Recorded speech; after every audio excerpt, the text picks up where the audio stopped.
I never imagined the day would come when my own flesh and blood would look me in the eyes and tell me I had 2 weeks to vacate the house I'd lived in for 30 years. "It's just business, Mom," Nathan said with that corporate smile he'd perfected at Montgomery and Pierce. The same smile I'd paid $187,000 in college tuition to help him develop. The same smile that had just earned him the executive VP position he'd been chasing for the past decade. The same smile that now believed my existence was an inconvenience to his perfect new life. Before we jump back in, tell us where you're tuning in from, and if this story touches you, make sure you're subscribed, because tomorrow I've saved something extra special for you. As I stood in my kitchen, the kitchen where I'd packed countless lunchboxes, nursed fevers, and celebrated birthdays, I felt something inside me crack. Not break, not yet. Just crack. Like the first hairline fracture in a dam that would eventually burst. 2 weeks? I managed to whisper, my voice sounding foreign even to myself. Nathan checked his Rolex, the one his father had left him before, walking out on us when Nathan was just 7. "Actually, make it 10 days. We have contractors coming in to gut the place.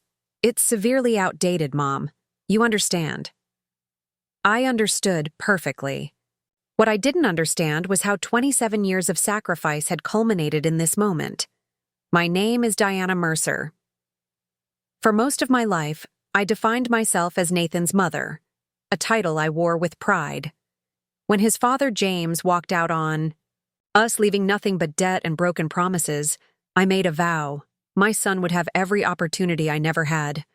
I was 32 when I became a single mother, working as an administrative assistant at a local accounting firm. The pay was modest, but the hours were predictable, allowing me to be home when Nathan finished school. Every spare dollar went into a college fund. No vacations, no new clothes, no retirement savings. Just Nathan's future. During his high school years, Nathan showed remarkable aptitude for business and economics. His counselor suggested he apply to elite schools, places with tuition prices that made my stomach clench. But I smiled and nodded, promising my son the world. "You can go anywhere you get accepted," I told him one night as we sat at our small dining table, college brochures spread between us. "Don't worry about the money, I've been saving." What I didn't tell him was that I'd taken a second job working weekends at a catering company, or that I'd refinanced the house my parents had left me to boost his college fund. Those were my burdens to bear. When the acceptance letter from Wharton arrived, Nathan's eyes lit up in a way I'd never seen before. He'd made it. We'd made it. 4 years of prestigious education stretched before him, and I somehow needed to come up with almost $200,000. "I'm so proud of you," I said, hugging him tightly while my mind raced through financial calculations. "This is everything we've worked for." Those 4 years were a blur of double shifts, loan applications, and credit card debt. I sold my mother's jewelry, canceled my health insurance, and ate ramen noodles more often than I care to remember. But every time Nathan called, excited, about a professor who'd praised his work or an internship opportunity he'd secured, the sacrifice felt worthwhile. After graduation, Nathan landed a job at Montgomery and Pierce, a prestigious financial services firm in the city. His starting salary was more than I'd ever made in my life. "This is just the beginning, Mom," he promised, taking me out to a fancy dinner I knew he could now afford. "Once I'm established, I'll take care of you.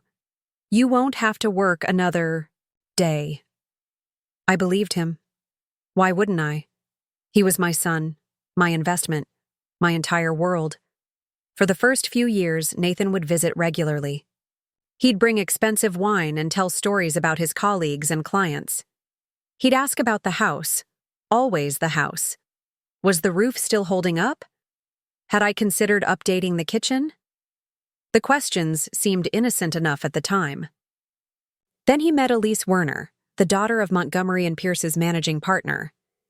Tall, blonde, and Harvard-educated, Elise came from old money and connections that made Nathan's eyes glitter with ambition.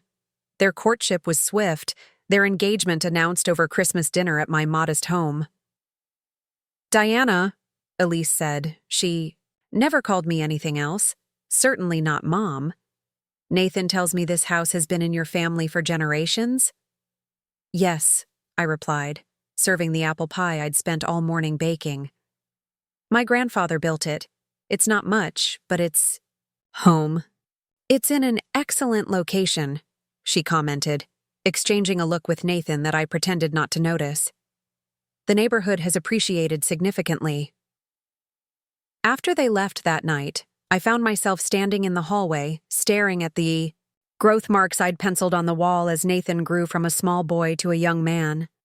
Each line represented a year of his life, a year of my devotion. I ran my fingers over them, wondering when things had started to change. The visits became less frequent after the wedding. Nathan and Elise bought a penthouse downtown, and their lives became a whirlwind of charity galas and networking events. I received the occasional phone call, usually while Nathan was commuting. "How are things, Mom?" he'd ask, his voice distracted. "Everything's fine," I'd reply, not mentioning the arthritis that was making my administrative job increasingly difficult, or the loneliness that had become my closest companion. Then came the day that altered everything. It was a Tuesday in March, unseasonably warm. I'd just returned from grocery shopping when my phone rang, Nathan's ringtone. "Mom, great news," he said, his voice charged with excitement. "I've been promoted to executive VP." "Oh, Nathan, that's wonderful," I exclaimed, genuinely happy for him. "We should celebrate. I could make your favorite pot roast this weekend if you'd like to come over." A pause. "Actually, I was thinking we could meet for lunch tomorrow. There's something I want to discuss with you." That something turned out to be my future, or rather, the future Nathan and Elise had planned for me without my input. The restaurant was one of those trendy bistros with concrete floors and exposed ductwork. Nathan arrived 15 minutes late, kissed my cheek perfunctorily, and ordered a $30 salad without looking at the menu. "So, I've been thinking about your situation," he began, taking a sip of sparkling water. "My situation?" I repeated, confused. "The house, Mom. It's becoming a liability for you. The maintenance, the property taxes. It's too much for someone on a fixed income." I blinked. "I'm managing just fine, Nathan. And I'm not on a fixed income yet. I still work full-time." He waved his hand dismissively. "That's another thing. At your age, you shouldn't be working. You should be enjoying retirement." "At 59? "The point is," he continued, leaning forward, "Elise and I have a proposition. We'd like to buy the house from you." The world seemed to tilt slightly. "Buy my house? Why would you want to do that?" "It's an investment. The neighborhood is gentrifying rapidly.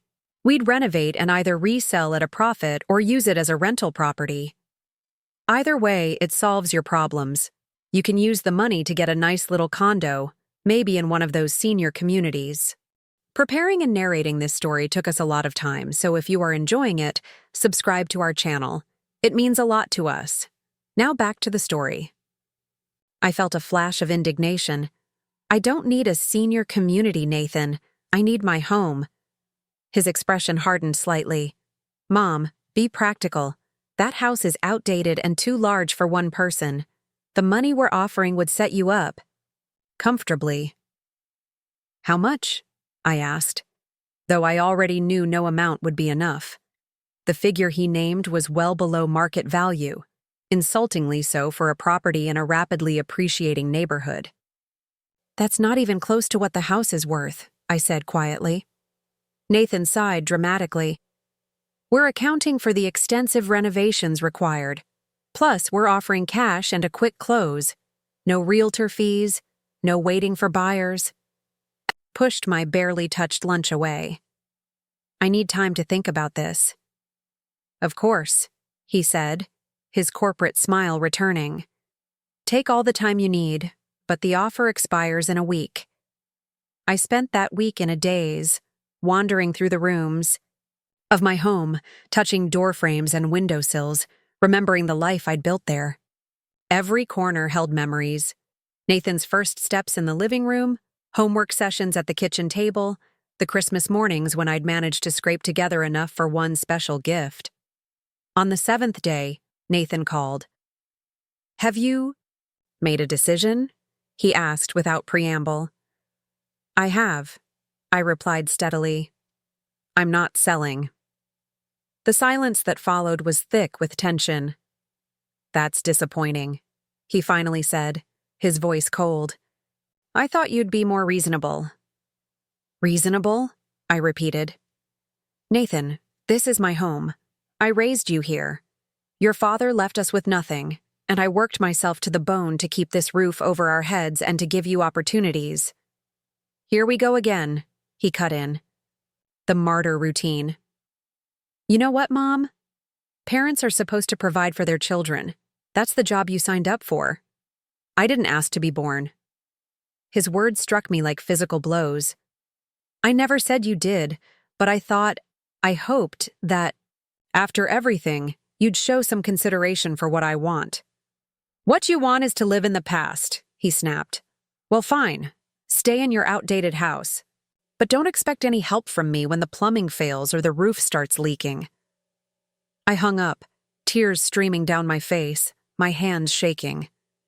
That night, I pulled out the box I kept under my bed, the one containing every financial record of Nathan's education. Tuition payments, student loan documents, the second mortgage on the house, the credit card statements showing how I'd lived on the bare minimum to ensure he had everything he needed. As I flipped through the yellowed papers, a new emotion began to rise within me. Not sadness, not hurt, but anger. Pure, clarifying anger. I'd given this man everything, sacrificed my own future for his, and now he saw me as nothing more than an obstacle to his profit margin. I didn't hear from Nathan for 2 weeks after our phone call. Then, on a Sunday afternoon, a sleek black car pulled into my driveway. Nathan and Elise emerged, both dressed immaculately despite the casual weekend. I watched through the living room window as they approached, noting how they surveyed the property with calculating eyes. I opened the door before they could knock. "This is a surprise," I said, not bothering to feign warmth. "May we come in?" Nathan asked, already stepping past me into the foyer. Elise followed, her designer heels clicking on the hardwood floors. "Diana, how are you?" she asked with practiced politeness. "I'm well, thank you." I closed the door and led them to the living room, gesturing for them to sit. "What brings you by?" Nathan cleared his throat. "We've been thinking about our conversation, and we realize we may have approached things incorrectly." Hope fluttered briefly in my chest. Was this an apology? "We're prepared to increase our offer by 15%, he continued. "It's more than generous considering the market." The hope died as quickly as it had appeared. "I already told you I'm not selling." Elise crossed her legs, her expression tightening. "Diana, you're being unreasonable. This house is a gold mine waiting to be developed. Nathan is offering you a solution that benefits everyone." "Everyone except me," I pointed out. Nathan leaned forward, his patience visibly wearing thin. "Mom, I don't think you understand your situation. The property taxes here will continue to rise as the neighborhood develops. Your salary barely covers your current expenses. In 5 years, you won't be able to afford to live here anyway." "I'll manage," I said firmly. "No, you won't," he insisted. "And when you can't, don't expect me to bail you out." I looked at my son, really looked at him, and realized I no longer recognized the person sitting before me. The boy I'd raised. The one who once made me Mother's Day cards and cried when his pet goldfish died, had been replaced by a stranger in an expensive suit with cold eyes. "I think you should leave," I said quietly. Elise scoffed. "We're trying to help you." "No," I corrected her. You're trying to help yourselves to my property. There's a difference. Nathan stood abruptly. This is ridiculous. I've made you a fair offer. Take it or leave it. I've already left it, I reminded him. Now please go. They departed in a cloud of thinly veiled threats and condescension. As their car disappeared down the street, I sank onto the porch steps, my legs suddenly unable to support me.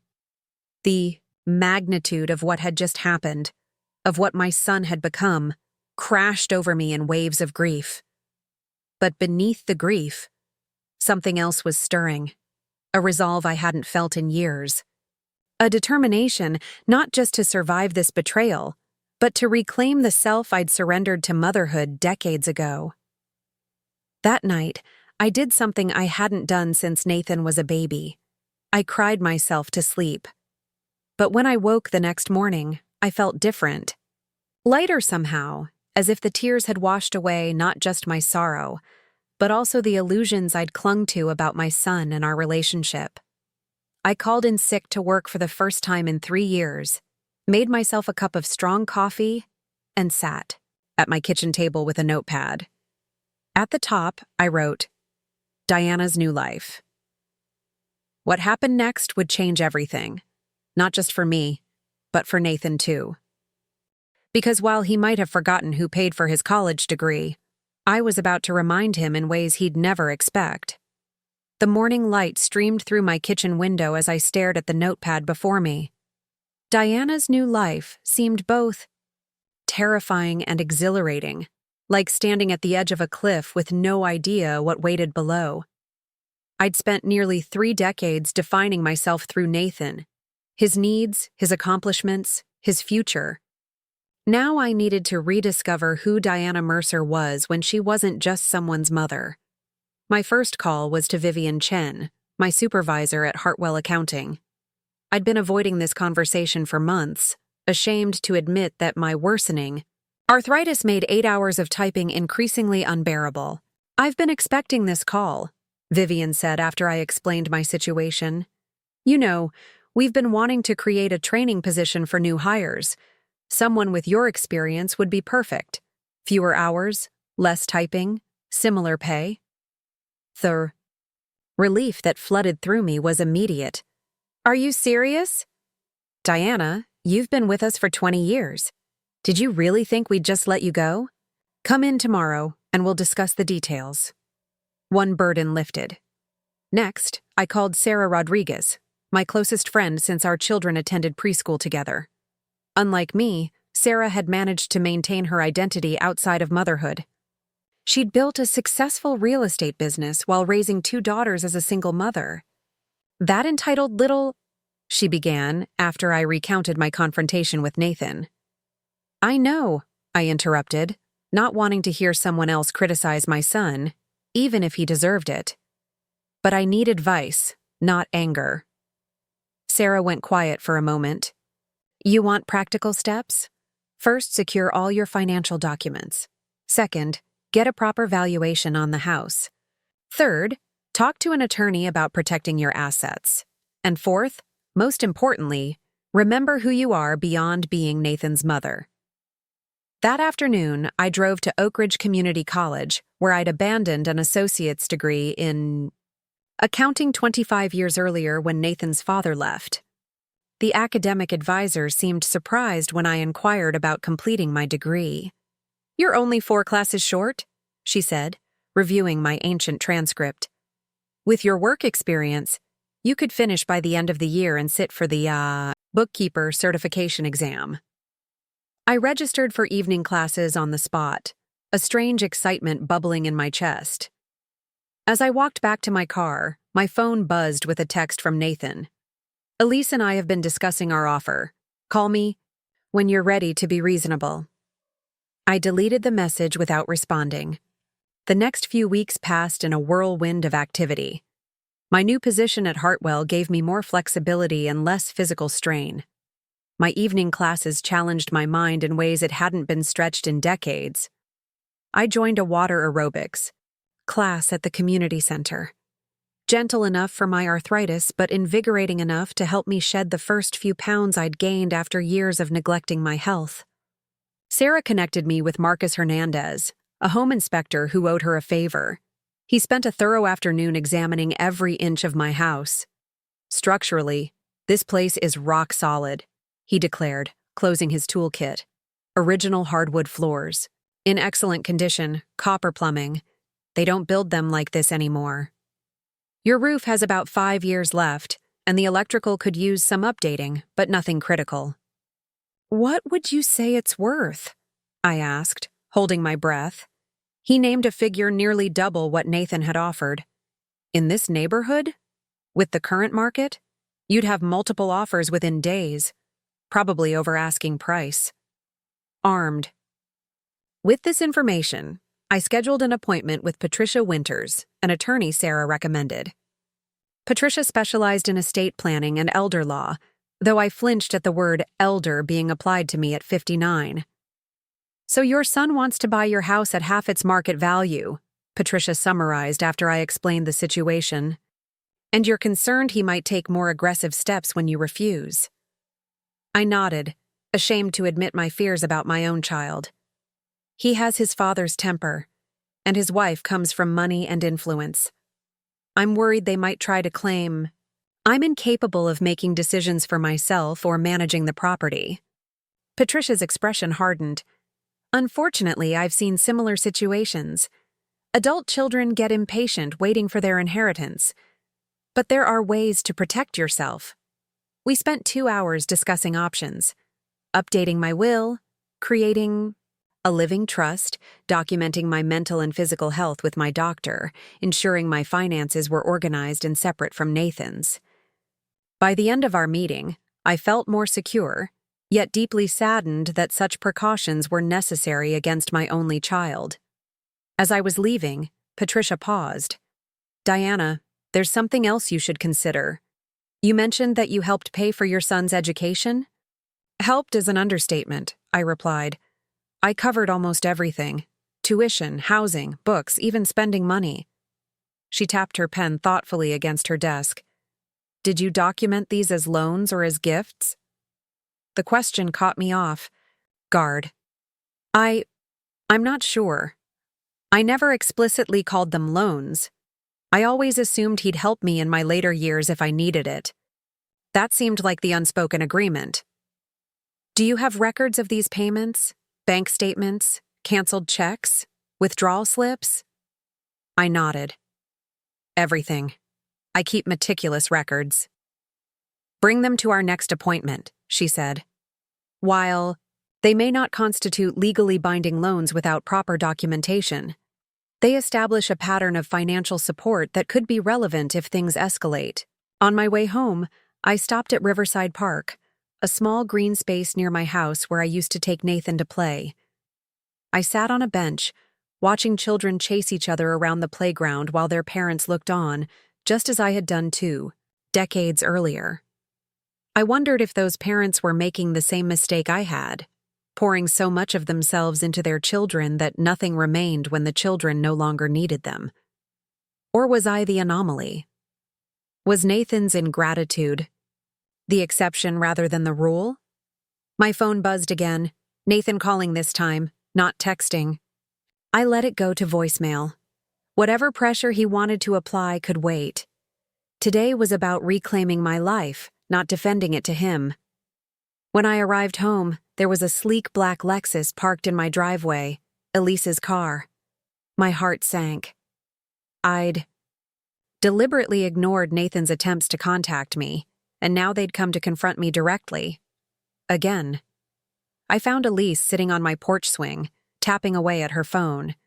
She looked up as I approached, her expression a practiced mask of concern. Diana, she greeted me, rising to her feet. We were worried when you didn't return Nathan's calls. We? I glanced around. I don't see Nathan. He's tied up with the Johnson acquisition, she said, as if I should know what that meant. He sent me to check on you.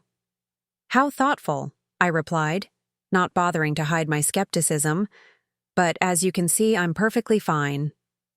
Elise followed me into the house, uninvited. Actually, that's what I wanted to talk to you about. Nathan and I are concerned about you living here alone. We've been researching some lovely assisted living communities that—" I whirled to face her. "Assisted living? I'm 59 years old, Elise. I work full-time. I'm taking college classes. I don't need assistance living." She blinked, momentarily thrown by my forceful response. "College classes? What for?" "To finish my accounting degree," I said, enjoying her confusion. "Something I put on hold to raise Nathan." Elise recovered quickly, her smile tightening. "That's nice. A hobby to keep you occupied." "It's not a hobby, it's a career advancement strategy," I corrected her. "Now, was there something specific you needed?" "I have studying to do." Her eyes narrowed slightly. "Nathan feels you're being stubborn about the house for emotional reasons. He asked me to try a different approach, woman to woman." "And what approach is that?" She sighed dramatically and perched on the arm of my sofa. "Look, Diana, we all know this situation isn't sustainable. The neighborhood is changing. Property taxes will continue to rise. Your arthritis isn't going to improve. Wouldn't it make more sense to cash out now, move somewhere manageable, and enjoy your retirement?"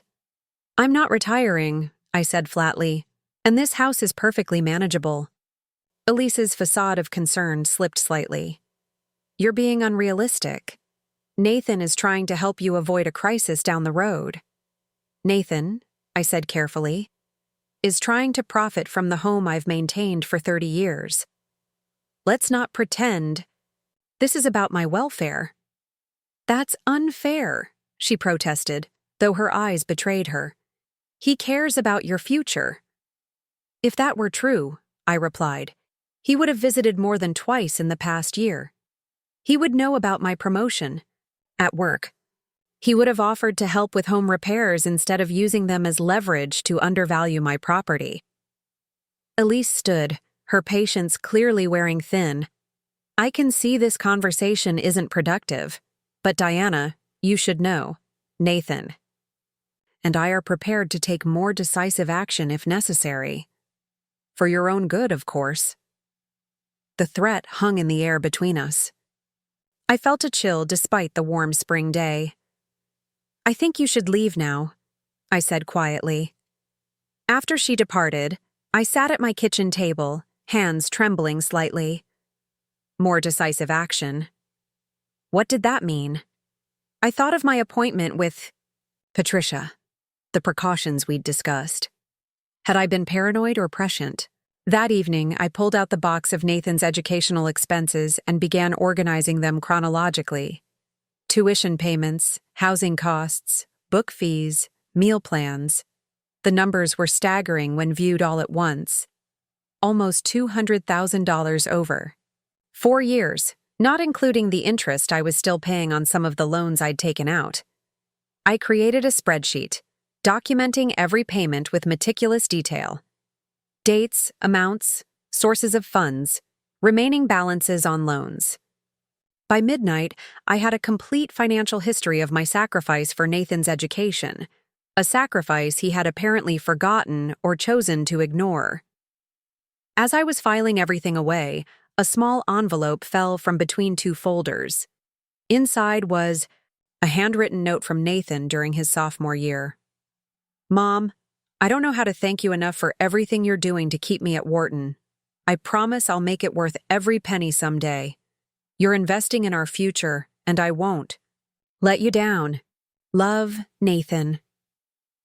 Tears blurred my vision as I read his words. What had happened to that grateful young man? When had he transformed into someone who could threaten his own mother? Sleep eluded me that night. I tossed and turned, my mind racing, with questions and half-formed plans. By dawn, I had made a decision. I would not be forced out of my home by manipulation or threats. I would not fade quietly into a life chosen for me by others. It was time to take control, not just of my property, but of my relationship with my son. After my morning class at the community college, I dropped by Hartwell to complete some paperwork for my new position. As I was leaving, I bumped into Gerald Hartwell himself, the firm's founder. "Diana, he exclaimed, steadying me with a warm hand on my shoulder. Just the person I wanted to see. Have lunch with me? There's something I'd like to discuss. Over sandwiches at the cafe next door, Gerald explained that the firm was expanding its client base and needed someone to specialize in small business accounting. Vivian tells me you're finishing your degree, he said. With your experience and certification, you'd be perfect for this role. Better hours, better pay, and you'd be helping local businesses succeed. I nearly choked on my iced tea. Are you offering me a promotion? Gerald chuckled. Consider it a recognition of your value to the firm. Too long overdue, if I'm honest. I left the cafe feeling as though the ground beneath my feet had shifted. In one conversation, my professional future had transformed from a countdown to retirement to a new beginning. The irony wasn't lost on me. Just as Nathan was trying to push me into redundancy, others were recognizing my potential. That afternoon, I visited my doctor for a complete physical and cognitive assessment, following Patricia's advice to document my health and mental capacity. Dr. Martinez had been my physician for over a decade and listened with growing concern as I explained why I needed such documentation. Family disputes over property are more common than people realize, she said as she completed her examination, especially with aging parents. Though I hardly consider 59 aging, she added with a smile. My son and his wife seem to disagree, I replied, trying to keep the bitterness from my voice. Dr. Martinez made detailed notes in my file. Well, they can disagree all they want, but medically speaking, you're in excellent health for your age. Your arthritis is well managed, your blood pressure is textbook perfect, and your cognitive function is sharp as ever. I'd be happy to provide documentation to that effect if needed. Another piece of protection in place. I was beginning to feel less vulnerable, more prepared for whatever decisive action Nathan and Elise might be planning. My next stop was Coastal Community Bank, where I'd kept my accounts for decades. The branch manager, Robert Taylor, had handled my finances since I'd taken out the second mortgage for Nathan's education. I'd like to review all my accounts, I told him, and make sure no one else has access to them. Robert pulled up my information with a concerned frown. Is something wrong, Diana? I hesitated, embarrassed to admit the truth. I'm having a disagreement with my son about my property. I want to ensure my finances are secure. Understanding dawned in his eyes. Say no more. Let's go through everything. We spent an hour reviewing my accounts, updating passwords, adding extra security measures, and ensuring Nathan was removed as an authorized user on accounts I'd added him 2 years ago for emergencies. There's something else, Robert said as we finished. Your home equity line of credit. You've barely touched it since you paid off Nathan's final year of college. I nodded. I've been trying to reduce debt, not add to it. Smart, he agreed. But given current interest rates and the appreciation of your property, you might consider refinancing. You could significantly lower your monthly payments. By the time I left the bank, I had an appointment to discuss refinancing options the following week. Another potential worry, my mortgage payment, addressed. That evening, Sarah invited me to dinner at her house. When I arrived, I found not just Sarah but 3 other women as well. Maggie from my water aerobics class, Denise from the community college, and Judith, Sarah's sister who ran a successful bakery downtown. What's all this? I asked as Sarah handed me a glass of wine. Consider it a strategy session, Sarah replied with a mischievous grin. I hope you don't mind, but I told them about your situation with Nathan. Normally, I would have been mortified to have my personal problems discussed with near strangers. But as we settled around Sarah's dining table, I felt something unexpected, relief. These women listened without judgment as I recounted the full story, offering insights from their own experiences with adult children, property disputes, and late-life career changes. My daughter tried something similar when she got her law degree, Judith shared. Suddenly, she thought she knew better than me how to run my business, my finances, my life. I had to establish firm boundaries. How did you do that? I asked. I reminded her who signed the checks for that law degree, Judith said with a wink. And I made it clear that my house, my business, and my decisions remained mine until I chose otherwise. As the evening progressed, our conversation evolved from my specific situation to broader discussions about women reclaiming their identities after decades of caregiving, about financial independence, about second and third acts in life. For the first time in years, I felt part of a community of women who understood my experience. When Sarah walked me to my car at the end of the night, she squeezed my hand. You're not alone in this, Diana. Remember that. I drove home with a lightness in my heart I hadn't felt since before Nathan's promotion. The road ahead would be challenging, but I no longer felt like I was facing it by myself. The next morning, I received an email from Patricia's office with drafts of the documents we'd discussed. An updated will, power of attorney designations, with Sarah named instead of Nathan, healthcare directives, and the framework for a living trust to protect my assets. Seeing my wishes formalized in legal language made them more real somehow, a declaration of independence. As I reviewed the documents, my phone rang. Nathan again. This time, I decided to answer. Mom, finally, he began, his tone exasperated. I've been trying to reach you for days. I've been busy, I replied simply. Too busy to return your son's calls. The familiar guilt trip, one he'd employed since adolescence. Yes, actually. I've been taking classes, working with my attorney, and meeting with my financial advisor. The half-truth slipped out easily. Robert wasn't exactly a financial advisor, but Nathan didn't need to know the details.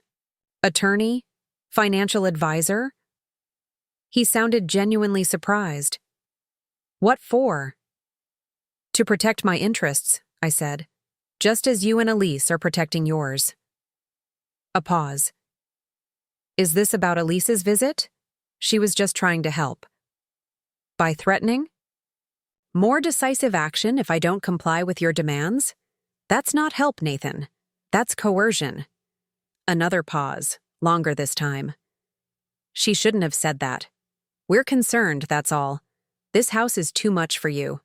That's my decision to make, not yours, I said firmly. And I've decided to stay. I heard him exhale slowly, trying to control his frustration. Mom, be reasonable. Property values in your neighborhood have skyrocketed. You're sitting on a gold mine but living on a fixed income. It doesn't make sense. First, I countered, I'm not on a fixed income. I just received a promotion. Second, I'm well aware of my property's value, which is why I won't sell it for half of what it's worth. Half? That's ridiculous. Our offer was fair. Marcus Hernandez, one of the top home inspectors in the city, disagrees, as would any real estate agent with access to comparable sales data. Nathan went quiet again. When he spoke, his voice had a harder edge. You're being manipulated by whoever this Marcus person is, probably trying to scam you into expensive, unnecessary repairs. The condescension in his tone ignited something in me, a slow-burning anger I'd suppressed for too long. Nathan, I said, my voice steadier than I felt, I raised you better than this. I taught you to respect others, especially your elders. I sacrificed everything to give you opportunities I never had. And now you're treating me like I'm senile or stupid because I won't let you profit from my home. That's not— It is, I cut him off, and it stops now. I'm not selling my house. Not to you, not to anyone. And if you and Elise continue with these pressure tactics or threats, you'll be dealing with my attorney, not me. I ended the call before he could respond, my heart pounding in my chest. I'd never spoken to Nathan that way before, never stood my ground so firmly against him. It was terrifying and exhilarating all at once. My phone immediately rang again. Nathan calling. Back, no doubt, to continue the argument. I silenced it and turned my attention to the legal documents from Patricia. There would be time for more conversations with my son later, but right now, I needed to focus on securing my future. Later that afternoon, I met with Robert at the bank to discuss refinancing options. The numbers he presented were better than I'd hoped, a significantly lower interest rate that would reduce my monthly mortgage payment by nearly $300. Your credit score is excellent, Robert explained. And with the property's appreciation, your loan-to-value ratio is very favorable. You're an ideal candidate for refinancing. As we completed the paperwork, Robert hesitated. Diana, there's something else you should know. Someone inquired about your mortgage yesterday. My stomach tightened. Someone? Your son, Nathan Mercer. He wanted to know your outstanding balance, payment history, and whether there were any liens on the property. Did you tell him? I asked, already knowing the answer. Robert shook his head. Of course not. That's confidential information, but it struck me as unusual, especially given our conversation yesterday. I nodded, trying to keep my expression neutral while my mind raced. Why would Nathan need that information unless he was looking for financial vulnerabilities, ways to force my hand? Thank you for telling me, I said, and for protecting my privacy. That's my job, Robert replied with a reassuring smile. But given the circumstances, I've added an extra security note to your accounts requiring verbal and written confirmation for any significant changes. I left the bank with mixed emotions, gratitude for Robert's protection, but growing concern about Nathan's behind-the-scenes maneuvers. What else might he be investigating without my knowledge? That evening, I decided to take a different approach. Instead of waiting for Nathan's next move, I would make one of my own. One he wouldn't expect. I spent the night compiling a comprehensive financial record of my support for Nathan, the college tuition payments, the student loan documents, the second mortgage statements, credit card bills showing purchases of his textbooks and supplies. I calculated the principal amounts plus the interest I'd paid over the years, adjusting for inflation. The final figure was staggering, $243,786. 52. Next, I wrote a letter. Not an angry accusation or a legal threat, but a simple, factual account of the sacrifices I'd made to ensure his success. I described working second jobs on weekends, skipping necessary dental work to cover his fraternity dues, eating ramen noodles while sending him money for groceries. I detailed the retirement contributions I'd foregone, the vacations I'd never taken, the home repairs I'd delayed. I ended the letter with a question. If our positions were reversed, what would you expect of me? The next morning, I drove to Montgomery and Pierce's gleaming downtown office tower. I'd never visited Nathan at work before. He'd never invited me. The security guard at the reception desk eyed me suspiciously as I approached. I'm here to see Nathan Mercer, I said, straightening my posture. I'm his mother. The security guard at Montgomery and Pierce gave me a visitor badge after checking my ID. Executive floor is 42, he said, directing me toward the elevator bank. They'll need to escort you from there. As the elevator climbed, I clutched my manila envelope, containing decades of financial records and my carefully crafted letter. My heartbeat quickened with each passing floor. I wasn't naive enough to believe this confrontation would instantly transform Nathan back into the grateful son he once was, but I hoped it might force him to see me, really see me, as more than just an obstacle to his ambitions. The elevator doors opened onto a reception area of gleaming marble and glass. A sleek-looking woman with an elegant bob and immaculate makeup regarded me with practiced neutrality. "May I help you?" she asked, her eyes flicking briefly to my sensible shoes and department store blazer. "I'd like to see Nathan Mercer, please. I'm his mother, Diana." Something flickered across her face. Recognition, perhaps? Or surprise? "Mr. Mercer is in a meeting. Do you have an appointment?" "No," I admitted.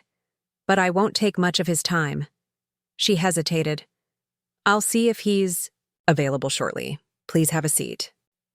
As I settled into a leather chair that probably cost more than my monthly mortgage payment, I noticed the tasteful plaque on the wall listing the firm's partners. Werner was near the top, Elise's father. I wondered if he knew about their plans. For my house, if he approved of their tactics. 5 minutes stretched into 15, then 30. I didn't mind the wait. In fact, I found myself enjoying the subtle discomfort my presence created. 2 associates who emerged from a conference room did double takes when they saw me sitting there, conspicuously out of place in their rarefied environment. Finally, Nathan appeared, his expression a mixture of annoyance and confusion. He was wearing a charcoal suit that fit him perfectly, his hair styled in that deliberately casual way that probably required an expensive stylist. "Mom?" He approached cautiously, as if I might cause a scene. "What are you doing here?" I stood, keeping my voice even. "I need to speak with you, privately."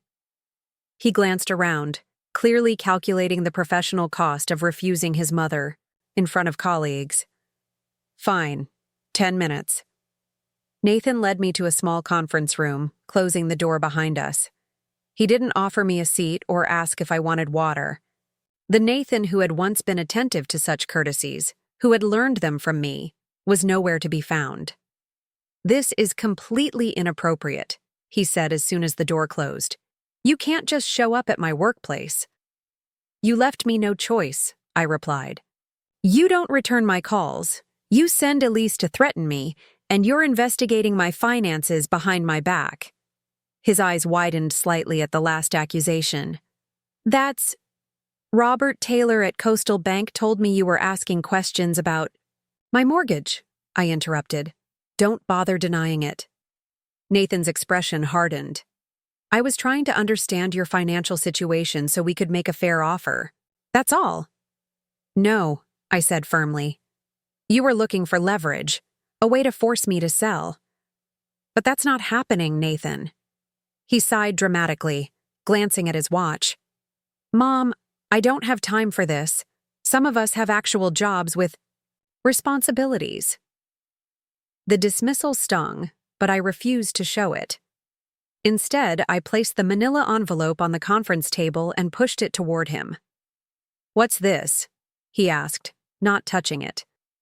"Evidence," I said simply. "Open it." Reluctantly, he pulled out the contents.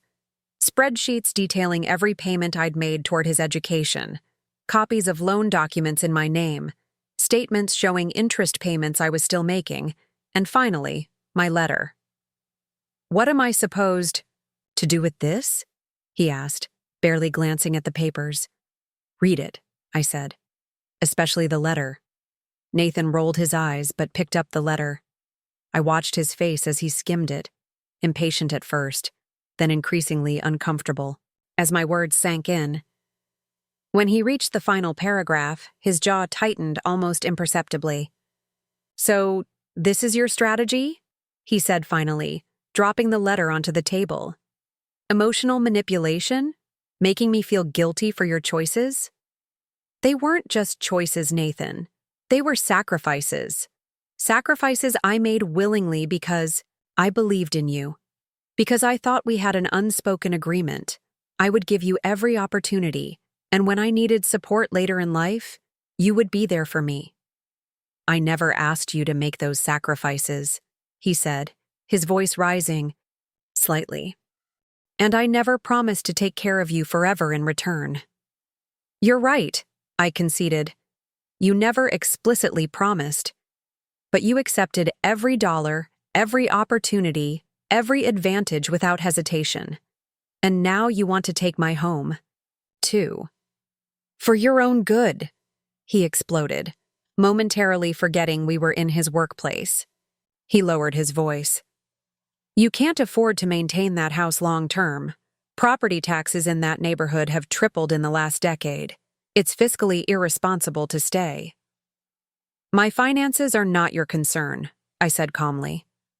I've refinanced my mortgage, I've received a promotion, and I'm completing my accounting degree.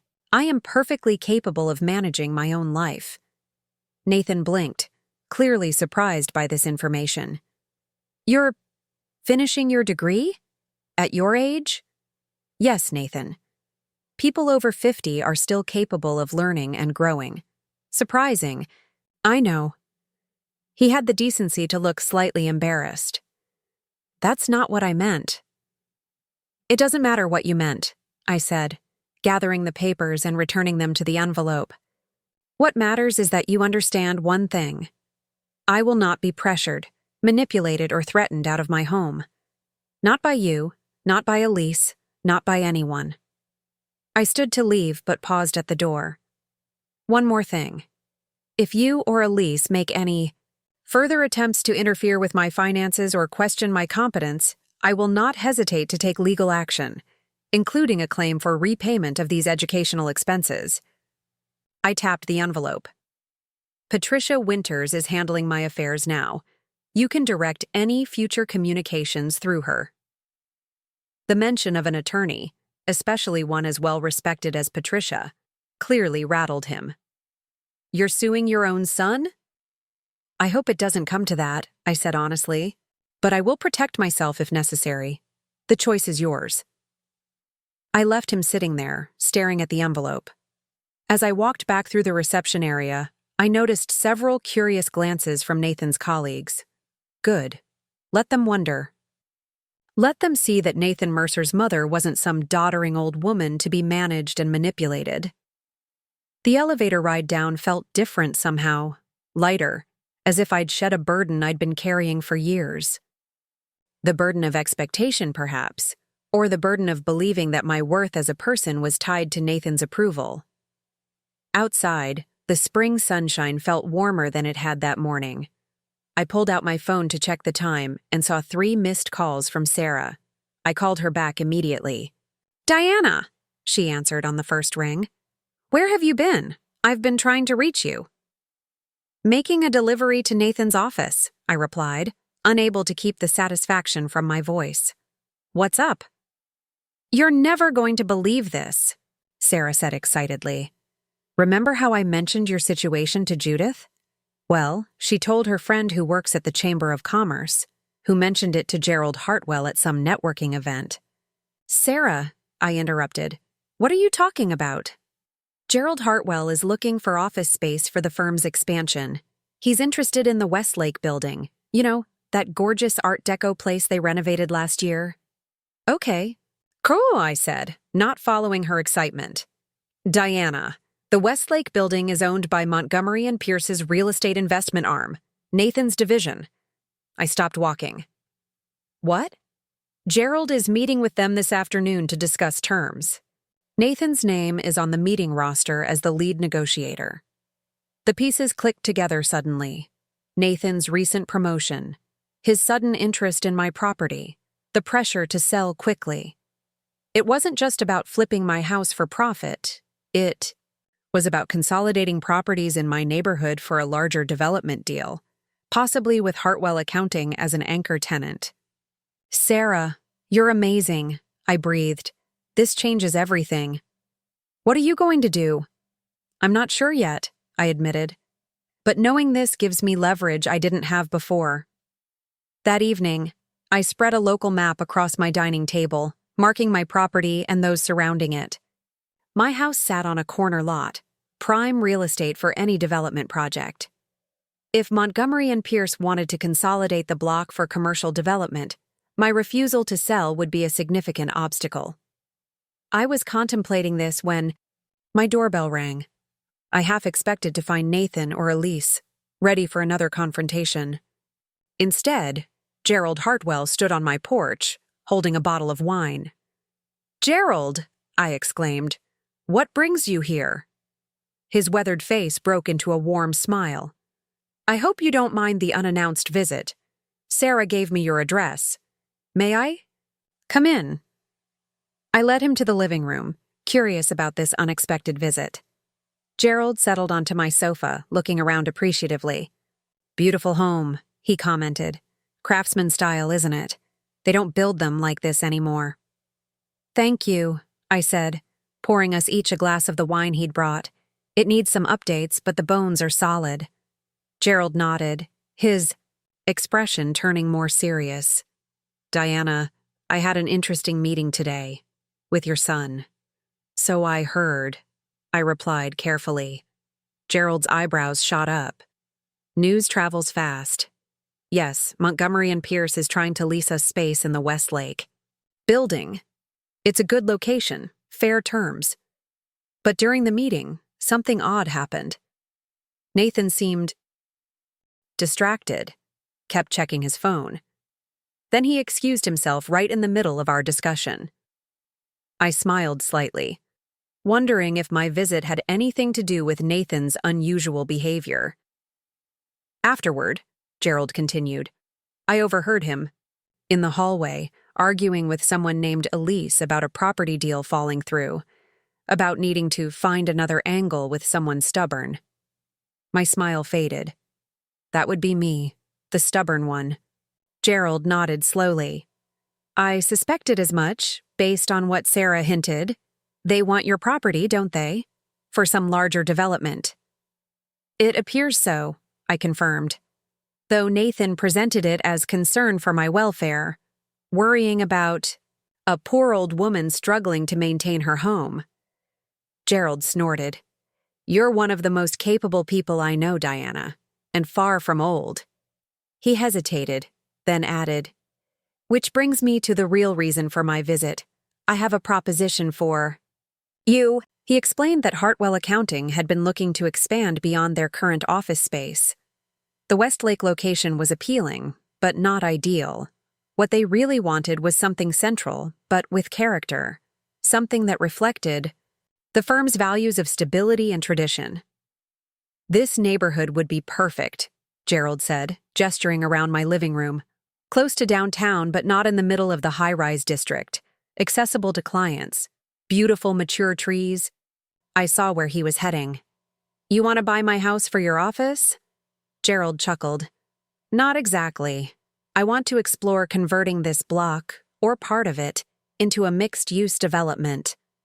Something tasteful, preserving the historical character, while creating modern office space and perhaps some upscale condominiums. But I don't want to do it with Montgomery and Pierce. Their vision is all glass and steel, no respect for history or community." "And mine would be involved, how?" I asked, though I was beginning to see the possibilities. "You would be a partner," Gerald said simply. "Your property would be the cornerstone.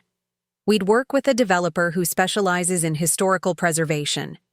You could maintain ownership of your portion, collect rental income, perhaps even have a condominium designed for yourself within the complex." My head spun with the implications. "This is a lot to consider." "Of course," Gerald agreed. "No rush. But I wanted you to know there are options beyond selling to your son's firm or staying put until they find another way to pressure you out."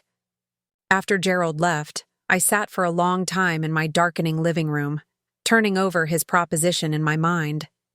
It was an elegant solution, a way to honor the history of my home while embracing change and securing my financial future. My phone buzzed with a text from Nathan. "We need to talk. Dinner tomorrow? My treat." I smiled to myself. Of course. Now he wanted to talk. Now he was willing to make nice. The question was, what was I willing to accept? I spent a restless night weighing my options, thinking about Gerald's proposal, about Nathan's manipulation, about the life I wanted for myself in the years ahead. By morning, I'd made my decision. I texted Nathan back. "Dinner works, 7 p.m., but not at a restaurant. Come to the house." His reply was immediate. "I'll be there." "Bringing Elise?" Perfect. I wanted her there too. The day passed in a flurry of preparation. I met with Patricia to discuss Gerald's proposal from a legal perspective. I called Sarah for moral support. I even contacted Marcus Hernandez again to get an updated assessment of my property's development potential. By the time 7 p.m. rolled around, I was calm, prepared, and, for the first time in years, completely clear about my boundaries. Nathan and Elise arrived precisely on time, both dressed impeccably as always. Elise carried a bouquet of lilies, my favorite flowers, something Nathan must have told her. A peace offering, perhaps. "These are lovely," I said, accepting them. "Please, come in." I led them to the dining room, where I'd set the table with my grandmother's china, a deliberate choice to remind Nathan of the family history embedded in this house. "Something smells wonderful," Elise commented, her tone carefully pleasant. "Beef bourguignon," I replied. "Nathan's favorite as a child." Nathan looked mildly uncomfortable at this domestic reminder. "Mom, before we eat, Elise and I wanted to discuss our previous conversations. We realize our approach was insensitive." Elise nodded earnestly. "We didn't properly consider your emotional attachment to this house.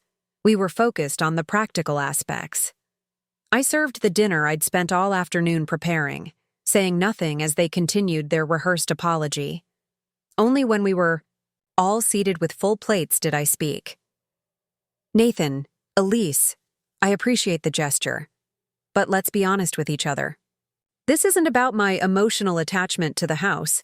It's about a development deal Montgomery and Pierce is putting together for this neighborhood, possibly involving Hartwell Accounting as a tenant." Nathan's fork clattered against his plate. Elise's expression froze in a polite smile that didn't reach her eyes. "Where did you hear that?" Nathan finally asked. "It doesn't matter," I replied.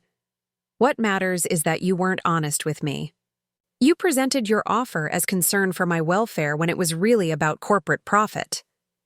Elise recovered first. "Diana, it's not that simple. Yes, there is a potential development opportunity, but we genuinely believe this house is more than you can manage long-term."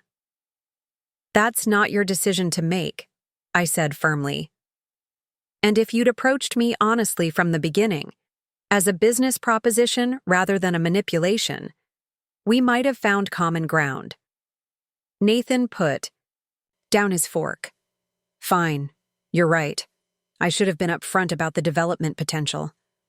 But Mom, this is a once-in-a-lifetime opportunity. The return on investment would be substantial, for all of us." "I'm aware of the potential," I said, "which is why I've decided to explore a development partnership with Gerald Hartwell directly." The silence that followed was absolute. Nathan's face drained of color. Elise's knuckles whitened around her water glass. "You what?" Nathan finally managed. "Gerald and I are discussing a mixed-use development that would preserve the historical character of the neighborhood while creating modern office space for Hartwell Accounting and possibly residential units. I would remain a partner in the project, retaining ownership interest and possibly a residence within the development." "You can't do that," Nathan sputtered. "You don't know anything about real estate development." "I don't need to," I replied calmly. "That's why partnerships exist. Gerald brings his business expertise, I bring my property and local knowledge, and we'll engage developers who specialize in historical preservation." "Montgomery and Pierce will block it," Elise interjected. "My father has significant influence with the zoning board." "Perhaps," I acknowledged. "Or perhaps they'll recognize that a thoughtful, historically sensitive development would benefit the community more than another glass tower. Either way, it's my decision to make." Nathan pushed his plate away, his appetite apparently gone. "I don't understand. How did you even come up with this idea? Who's been advising you?" "I'm not as helpless or isolated as you seem to think," I said. "I have friends, colleagues, professional contacts, people who see me as a whole person, not just a problem to be managed or an asset to be acquired." Elise stood abruptly. "I need some air." As she stepped onto the porch, Nathan leaned forward, his voice low and urgent. "Mom, Be reasonable. Gerald Hartwell is using you. Once he has your property, you'll be sidelined. At least with us, you know what you're getting. Do I? I challenged. You've been less than truthful from the beginning. Why should I trust you now? Because I'm your son, he exclaimed, as if that trumped everything else. Yes, you are, I agreed softly. Which is why your betrayal cut so deeply. Nathan flinched as if I'd slapped him. Betrayal? That's a bit dramatic. Is it? You tried to manipulate me out of my home under false pretenses. You investigated my finances without my knowledge. You and Elise made veiled threats about taking decisive action if I didn't comply with your demands. If that's not betrayal, what is? He had the grace to look ashamed. I never meant to hurt you. I saw an opportunity. A big one. The kind that could secure my position at the firm for good. At my expense, I pointed out. I would have taken care of you, he insisted. Set you up somewhere nice. That's not the point, Nathan. I don't need you to take care of me. I need you to respect me, my autonomy, my decisions, my right to determine my own future. Nathan ran a hand through his carefully styled hair, mussing it in a way that suddenly made him look younger, more like the boy I remembered. I don't know how we got here, he said quietly. When did everything get so complicated?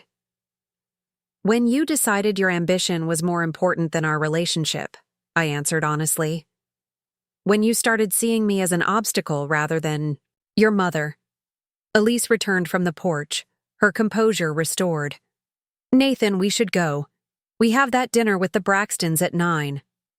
Nathan hesitated, looking from Elise to me and back again.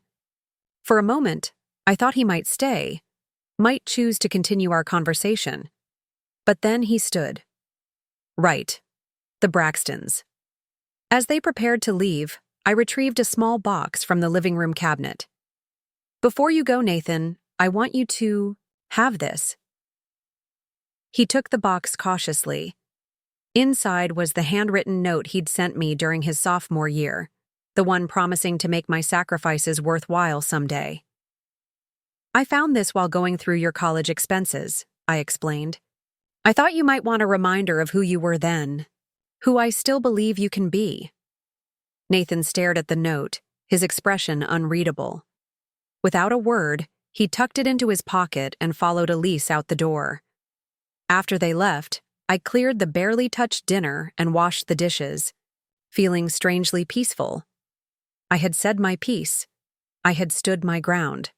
Whatever happened next would be on my terms, not Nathan's. The following week was a whirlwind of activity. Patricia and I met with Gerald and his attorney to outline a potential development agreement. Sarah connected me with a local architect who specialized in adaptive reuse of historic buildings. Marcus introduced me to a community organizer who could help build neighborhood support for our vision versus Montgomery and Pierce's more corporate approach. Through it all, I heard nothing from Nathan. Not a call, not a text, not even an email, through Patricia. I tried not to let it bother me, focusing instead on the excitement of this new chapter unfolding before me. Then, 10 days after our dinner, Nathan appeared on my doorstep alone. No Elise, no corporate attire, just my son in jeans and a sweater, looking more vulnerable than I'd seen him in years. "Can I come in?" he asked quietly. I stepped aside, leading him to the kitchen where the afternoon sun created pools of warm light on the old wooden floors. I put on the kettle for tea, a habit from when Nathan was a child and needed comfort after a difficult day. "How are you?" he asked, watching me move around the familiar space. "I'm good," I replied honestly. "Busy, excited about new possibilities." He nodded, accepting the mug of tea I placed before him. "The Hartwell development?" "Among other things," I said. "I'm starting a new position at the firm next month, and my final classes begin in the fall." Nathan stared into his tea. "I've been doing a lot of thinking, about what you said, about who I've become." I waited, giving him space to continue. "You were right. he finally admitted. I did see you as an obstacle. I got so caught up in climbing the ladder at Montgomery and Pierce that I forgot everything else. Everything you taught me about treating people with respect and dignity. It happens, I said gently. Success can be intoxicating. That's no excuse. He pulled out the note I'd given him, now creased from repeated handling. I meant this when I wrote it, you know. I really did intend to make your sacrifices worthwhile. To take care of you someday. I know you did, I assured him. Elise and I broke up, he said abruptly. I couldn't hide my surprise. What? Why? Lots of reasons. The final straw was when she suggested we look into having you declared incompetent after you announced your development partnership with Hartwell. She said it would be the fastest way to gain control of the property. I felt a chill despite the warm kitchen. And what did you say to that? I told her to get out, Nathan said simply. It was like suddenly seeing her, seeing myself, through your eyes. And I didn't like what I saw. I reached across the table and took his hand. I'm sorry about Elise. He shook his head. Don't be. It never would have worked long term. We wanted different things. He squeezed my hand. I've also resigned from Montgomery and Pierce. This news was even more shocking. Nathan, why would you do that? Your career is just a career, he finished. Not worth sacrificing my integrity for. Besides, I have other options. Several firms have been trying to recruit me for years. We talked for hours that afternoon, more honestly than we had in decades. Nathan shared his fears about living up to the expectations his education had created, his insecurities about deserving his success, his growing disillusionment with the cutthroat culture at Montgomery and Pierce. I shared my own journey, how liberating it felt to reclaim my identity beyond motherhood, how exciting it was to pursue educational and professional goals I'd abandoned years ago, how supported I felt by my new community of friends and colleagues. As evening approached, Nathan helped me prepare a simple dinner, chopping vegetables at the counter just as he had as a teenager. The easy domesticity felt both familiar and new, a glimpse of what our relationship could be if built on mutual respect rather than obligation. I've been thinking about your development project with Hartwell, Nathan said as we ate. It's a solid concept. But have you considered the tax implications of retaining ownership while converting to commercial use? I smiled. Actually, Patricia and I have been discussing exactly that, but I'd value your input. For the next hour, we talked business, as equals. Nathan offered insights from his experience with commercial real estate, while I shared the community-centered vision Gerald and I were developing. It wasn't perfect. We disagreed on several points. But the disagreements were respectful, productive, based on genuine differences in perspective rather than a power struggle. When Nathan finally rose to leave, he paused in the doorway. Mom, I know I can't undo the hurt I've caused, but I'd like to try to rebuild. If you're willing. I'd like that, I said sincerely, but it will take time, and things will be different. I'm different. He nodded. I wouldn't want it any other way. 3 months later, ground broke on the Mercer Hartwell development, a thoughtfully designed mixed-use project that would transform our neighborhood while honoring its historical character. I stood beside Gerald at the ceremony, proudly displaying the architectural renderings that included preservation of my home's original facade as the entrance to a boutique collection of offices and residential units. Nathan attended the ceremony, not as a representative of Montgomery and Pierce, but as my son and an informal advisor to the project. He had accepted a position with a smaller firm that specialized in sustainable development, work he found more meaningful than the high-pressure world of corporate real estate. Our relationship was still healing, still finding its new shape. There were awkward moments, old patterns that sometimes resurfaced, but there was also a growing foundation of mutual respect and genuine appreciation for each other as individuals. not just as mother and son. As for me, at 60 years old, I discovered that life wasn't winding down. It was expanding in unexpected and exciting ways. My new role at Hartwell gave me the opportunity to mentor younger accountants while using my decades of experience to help small businesses thrive. My degree completion opened doors I'd thought permanently closed. My partnership with Gerald evolved into a deep friendship and possibly something more. Most importantly, I reclaimed my sense of self-worth beyond the role of Nathan's mother. The woman who had once defined her value through her son's achievements now recognized her own strength, her own wisdom, her own capacity for growth and change. That evening, after the groundbreaking ceremony, I stood in my kitchen, soon to be renovated as part of the development project, and reflected on the journey of the past year. From the moment of betrayal when Nathan had announced his intention to take my home, to this new beginning where I stood as a businesswoman, student, friend, and mother on my own terms. The path hadn't been easy. It had required courage to confront Nathan, wisdom to seek proper legal and financial guidance, and strength to envision a future different from the one I'd expected. But each step, each decision had led me here, to a place of autonomy and possibility I never could have imagined when Nathan first showed up with his corporate smile and his 2-week eviction notice. I poured myself a glass of wine and raised it in a silent toast to the woman I had become, the woman who had always been there, waiting for the chance to emerge. The woman who had finally learned that the greatest investment wasn't the one she'd made in her son's future, but the one she was now making in her own. It's been 5 years since the groundbreaking of the Mercer Hartwell development, and sometimes I still can't believe how dramatically my life has changed. What began as one of the most painful chapters of my existence, my own son trying to force me out of my home, ultimately became the catalyst for the most fulfilling years of my life.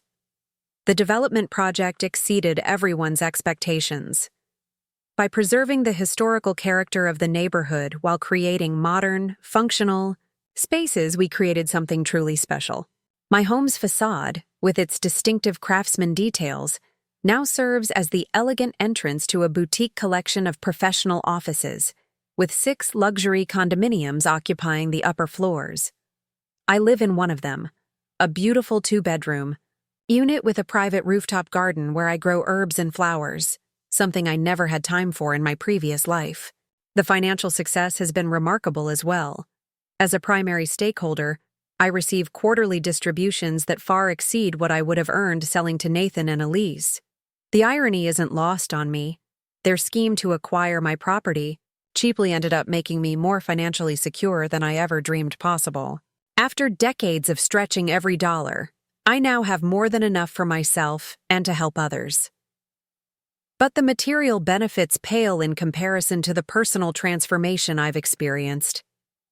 At 65, I've discovered a confidence and sense of purpose that eluded me during my years of single motherhood. My accounting degree led to a full partnership at Hartwell Associates, renamed after Gerald's retirement last year. I specialize in helping small business owners, particularly women entrepreneurs over 50, navigate the financial aspects of starting and growing their companies. There's something deeply satisfying about using my hard-won knowledge to help others forge their own paths to independence. My circle of friends has expanded exponentially. Sarah remains my dearest confidant, but I've built meaningful connections with women and men who share my interests in community development, lifelong learning, and reinvention after 50. We meet monthly for what we jokingly call the Late Bloomers Book Club, though our discussions rarely focus solely on literature. Instead, we share resources, celebrate victories, and support each other through challenges. These relationships have shown me what genuine mutual respect looks like, something my relationship with Nathan lacked for too many years. Speaking of Nathan, our reconciliation has been a slow, sometimes painful process. After his breakup, with Elise and resignation from Montgomery and Pierce, he spent several months adrift, questioning everything about the life he'd been pursuing. During that time, our conversations were tentative, careful, as we both tried to establish new patterns of interaction not based on my sacrifice or his entitlement. The turning point came unexpectedly, about a year after the development project began. Nathan called me late one evening, his voice uncharacteristically hesitant. "Mom, I found something I think you should have," he said. "Can I bring it over tomorrow?" The next day, he arrived carrying a cardboard box that had clearly been stored away for years. Inside were dozens of financial records, my financial records, dating back to his college years. "I had these in storage," he explained, not quite meeting my eyes. "I kept them as documentation of the money I thought you might someday ask me to repay." I stared at him, stunned by this revelation. "You knew all along how much I sacrificed." He nodded, shame evident in his expression. "I tracked everything, every payment, every loan. I think on some level I was preparing for the day you'd hold me accountable." "But you never acknowledged it?" I said softly. "Not once in all those years. Because acknowledging it meant facing my own ingratitude," he admitted. "It was easier to pretend these were just normal parental obligations, not extraordinary sacrifices." That conversation marked a genuine shift in our relationship. For the first time, Nathan truly saw me, not as a mother whose support he was entitled to, not as an obstacle to his ambitions, but as a woman who had given him opportunities at great personal cost. And I began to see him more clearly too, not just as the ungrateful son who had hurt me, but as a complex person struggling with his own insecurities and moral failings. We still had difficult moments ahead. Nathan's new career path brought financial adjustments he wasn't prepared for. His identity had been so wrapped up in his corporate success that building a different kind of professional life required profound psychological shifts. There were times when old patterns resurfaced, when he expected me to rescue him financially or emotionally in ways that weren't healthy for either of us. But with each challenge, we found more honest ways of relating to each other. I learned to set boundaries without guilt. He learned to accept those boundaries without resentment. Slowly, steadily, we built a relationship based on genuine connection rather than obligation or expectation. 2 years ago, Nathan met Sophia, a landscape architect who shares his newfound interest in sustainable development. Unlike Elise, whose ambition matched Nathan's former ruthless climb up the corporate ladder, Sophia brings a grounded perspective to their relationship. She values community over competition, collaboration over conquest.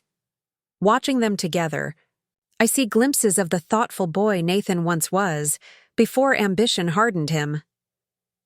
Last year, they welcomed my granddaughter, Lucia.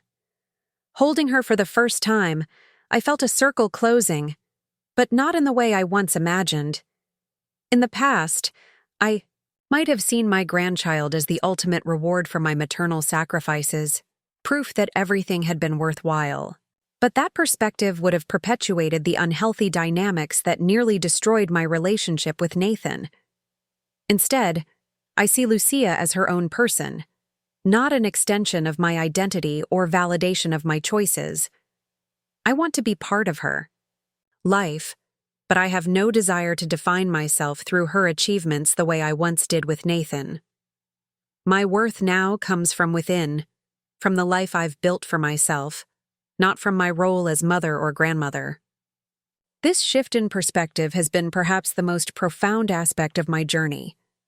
For decades, I measured my success by Nathan's accomplishments.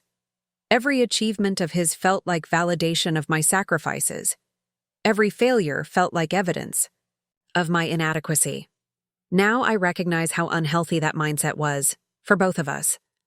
It placed an impossible burden on Nathan to justify my choices, and it prevented me from finding fulfillment independent of my maternal role. Gerald has been instrumental in this transformation. What began as a business partnership evolved into a deep friendship and eventually a romantic relationship that took us both by surprise. At 67 and 72, respectively, we entered this relationship with open eyes and realistic expectations. We maintain separate residences, though we spend most nights together, and separate finances. We've both been on our own long enough to value our independence even as we cherish our connection. With Gerald, I've discovered the joy of being truly seen and appreciated. He values my business acumen as much as my personal qualities. He encourages my continued growth instead of feeling threatened by it. Most importantly, he relates to me as a whole person, not defined by any single role, professional, maternal, or otherwise. Last month, Nathan invited me to speak to his sustainable development team about the Mercer Hartwell project. Standing before a room of young professionals, sharing insights from our neighborhood transformation, I felt a surge of pride not just in what we'd accomplished, but in how far both Nathan and I had come. After the presentation, Nathan introduced me to his colleagues not just as his mother, but as one of the visionaries behind the most successful adaptive reuse project in the city. The respect in his voice was genuine, professional, rather than personal. He had finally learned to see me as a person in my own right, with skills and wisdom valuable beyond my maternal role. That evening, over dinner with Nathan, Sophia, and baby Lucia, Nathan raised his glass in a toast. "To second acts," he said, his eyes meeting mine with genuine warmth. "And to the woman who taught me it's never too late to reinvent yourself, even if I was too stubborn to learn that lesson for far too long." I think often about the saying that the best revenge is living well. When Nathan first tried to take my home, I was consumed by hurt and betrayal. I wanted him to acknowledge his ingratitude, to recognize the depth of his moral failing. In those early days, I might have defined living well as proving him wrong, showing him I wasn't the helpless old woman he assumed me to be. But true transformation isn't about proving anything to anyone else. It's about discovering who you are when you're not defined by others' expectations or limitations. It's about recognizing your own value independent of your usefulness to others. It's about building a life that brings you joy, purpose, and connection on your own terms. If you had told me 6 years ago that my son's betrayal would ultimately lead to the most fulfilling chapter of my life, I would have thought you were cruel or delusional. How could such pain possibly lead to anything positive? But that's the paradox of transformation. Sometimes we need to lose what we thought defined us before we can discover who we truly are. Last week, I was reviewing applications for a small business grant program I established through the Hartwell Foundation. One application particularly caught my attention: a woman in her 50s who had spent decades working as an administrative assistant while raising 3 children as a single mother. Now, with her children grown, she wanted to start an event planning business specializing in life celebrations for women entering new chapters of their lives. Her personal statement began, "For 30 years, I defined myself through service to others, my children, my employers, my community. I don't regret those years of giving, but I've realized there are dreams I set aside that still burn within me. It's my turn now." As I approved her application, I thought about how many women share this experience, postponing their own dreams while nurturing others, only to discover in midlife or beyond that those dreams are still viable, still worthy of pursuit. I thought about how our culture often dismisses older women as irrelevant once their caregiving roles diminish, how we internalize that dismissal until we believe our time for growth and achievement has passed. Nothing could be further from the truth.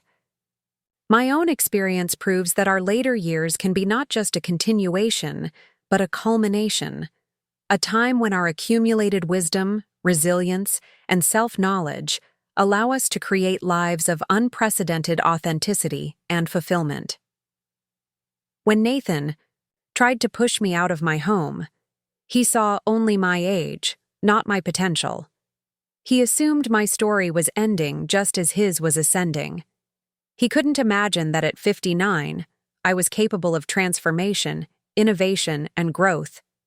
That blindness wasn't entirely his fault. It reflected our culture's limited view of aging, particularly for women. But the past 5 years have shattered those limitations.